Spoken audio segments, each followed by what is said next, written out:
ಬಂದು, ಈ ನಾಡಿಗೆ ಬಂದು, ಇದು ನನ್ನ ಕರ್ಮಭೂಮಿ, ನನ್ನ ಪುಣ್ಯಭೂಮಿ ಅಂತೇಳಿ ಇಡೀ ನಿಮ್ಮ ಕುಟುಂಬ, ನಿಮ್ಮ ತಂದೆ ಈ ರಾಜ್ಯದಿಂದ, ಈ ಕ್ಷೇತ್ರದಿಂದ ಮುಖ್ಯಮಂತ್ರಿ, ಈ ಕ್ಷೇತ್ರದಿಂದ ಪ್ರಧಾನಮಂತ್ರಿ, ನಿನ್ನ ಧರ್ಮಪತ್ನಿ ಈ ಜಿಲ್ಲೆಯಿಂದ ಶಾಸಕರು, ನೀನು ಈ ರಾಜ್ಯದಿಂದ, ಈ ಭಾಗದಿಂದ MP, ಇಲ್ಲಿ MLA, ಮುಖ್ಯಮಂತ್ರಿ, ಚನ್ನಪಟ್ಟಣ ಮುಖ್ಯಮಂತ್ರಿ, ರಾಮನಗರದಿಂದ ಮುಖ್ಯಮಂತ್ರಿ, ನೀನು ಇರುವಂತಹ ಪಕ್ಷ ಸರ್ಕಾರದಿಂದ ಒಂದು ಬಾವುಟ ಇಲ್ಲದೆ ಪಾದಯಾತ್ರೆ ನಡೀತಾ ಇದೆಯಲ್ಲ, ನಿನ್ನ ಒಪ್ಪನ ಅಧಿಕಾರಕ್ಕೋಸ್ಕರ ನಿನ್ನ ಪಕ್ಷವನ್ನ ತ್ಯಾಗ ಮಾಡಿದ್ಯಲ್ಲ, ನಿನಗೆ ನಾನು ಅಭಿನಂದಿಸಲಿಕ್ಕೆ ನಾನು ಈ ಸಂದರ್ಭದಲ್ಲಿ ಇಷ್ಟಪಡ್ತಾ ಇದ್ದೇನೆ.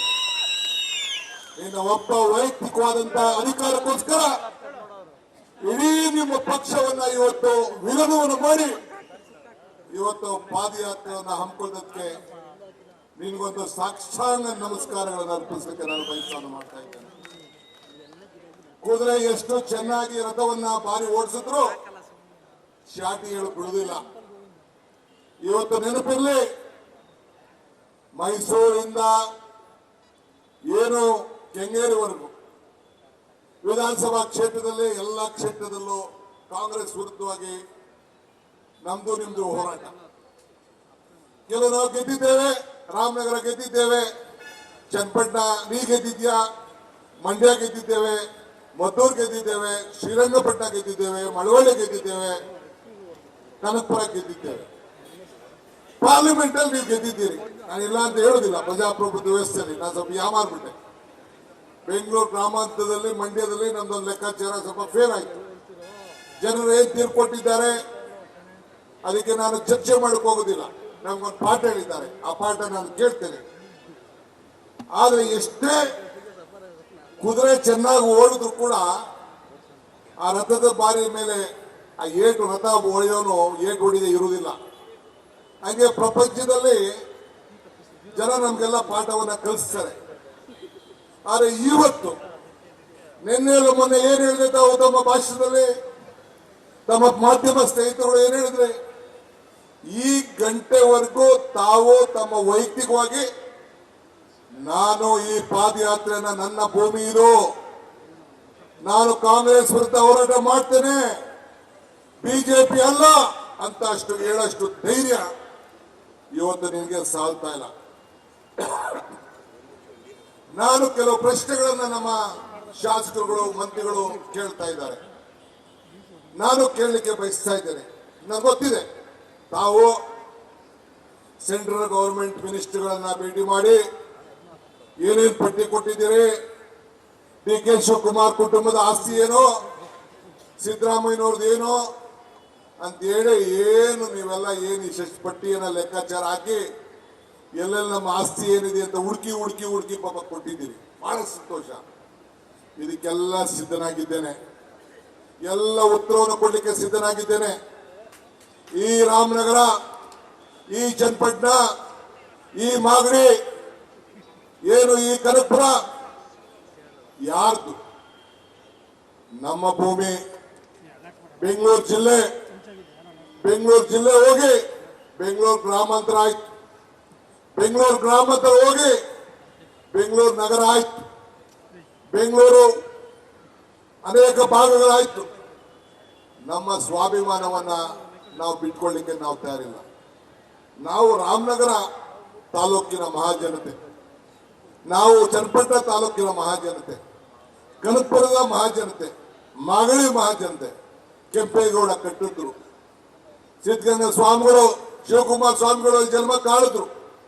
ಶಿವಕುಮಾರ ಸ್ವಾಮಿಗಳ ಜೊತೆಗೆ ಬಾಲಗಂಗಾಧರ ಸ್ವಾಮೀಜಿಯವರು ಕೂಡ ಇದೇ ಭಾಗದಲ್ಲಿ ಜನ್ಮ ತಾಳಿದ್ರು. ಅಂತ ಒಂದು ಪುಣ್ಯ ಭೂಮಿ. ನೀವು ಬಂದ ಅಧಿಕಾರವನ್ನು ಮಾಡಿದ್ರಿ, ನಮ್ದೇನು ತಕರಾರೇನಿಲ್ಲ, ಜನ ಓಟ್ ಕೊಟ್ಟಿದ್ರು.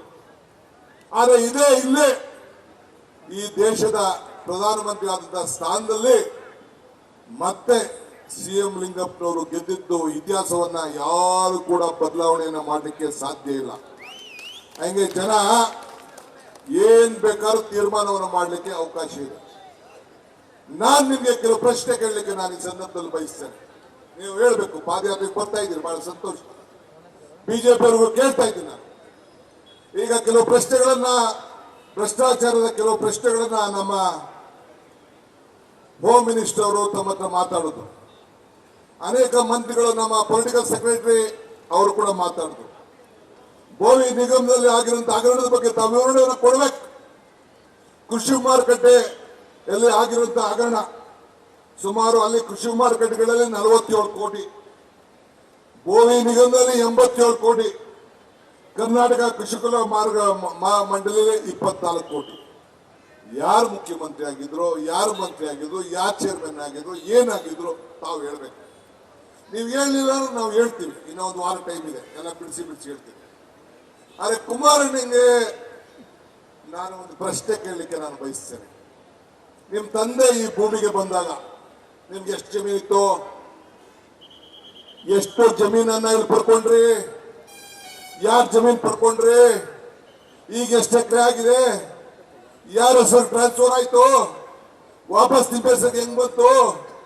ಆ ಭೂಮಿ ದಾಖಲೆಗಳು ಇದೆಯಾ? ಇಲ್ಲಿ 100 ಎಕರೆ ಇಲ್ಲಿ ತಮ್ದು, ತಮ್ಮ ಕುಟುಂಬದವ್ರು ಇಲ್ಲಿದೆ. ದೇವರ ಕುಂಬಳಗೋಡ್ತಾವು ಒಂದು 200-250 ಎಕರೆ ಇದೆ. ಅಲ್ಲಿ ದೊಡ್ಡ ಗುಬ್ಬಿ, ಚಿಕ್ಕ ಗುಬ್ಬಿ, ಬೆಂಗಳೂರು, ಉತ್ತರ, ಯಲಂಕದ ಪಕ್ಕದಲ್ಲಿ ಏನೇನು ಬಾಲಕೃಷ್ಣೇಗೌಡ ಒಬ್ಬ ಆಫೀಸರು, ನೀವು ಸಿನಿಮಾ ತೋರಿಸ್ತಿದ್ರಿ, ನೀವು ಒಬ್ಬ ಕಾಂಟ್ರಾಕ್ಟ್. ನಮ್ಮ ತಂದೆಗೂ ಕೂಡ ಪಾಪ ಜಮೀನು ಇರಲಿಲ್ಲ, ಮುಂಜೂರಾತಿಯನ್ನು ಮಾಡಿಕೊಂಡ್ರು. ನಮ್ಗೇನು ತಗರಾಲೇನಿಲ್ಲ. ಹೆಂಗ್ ಬಂತು, ಎಲ್ಲಿಗೆ ಬಂತು, ಎಷ್ಟು ಬಂತು, ಈಗ ನೆಲಮಂಗಲದಲ್ಲಿ ಎಷ್ಟಿದೆ, ಹಾಸನದಲ್ಲಿ ಎಷ್ಟಿದೆ, ಎಷ್ಟಾಗಿದೆ, ತಮ್ಮ ಮೌಲ್ಯ ಎಷ್ಟು, ದಯವಿಟ್ಟು ತಾವು ಈ ರಾಜ್ಯದ ಜನತೆಗೆ ತಿಳಿಸ್ಬೇಕಲ್ವಾ? ತಮ್ಮ ಪ್ರಾಮಾಣಿಕತೆಯನ್ನು ತೋರಿಸ್ಬೇಕಲ್ಲ.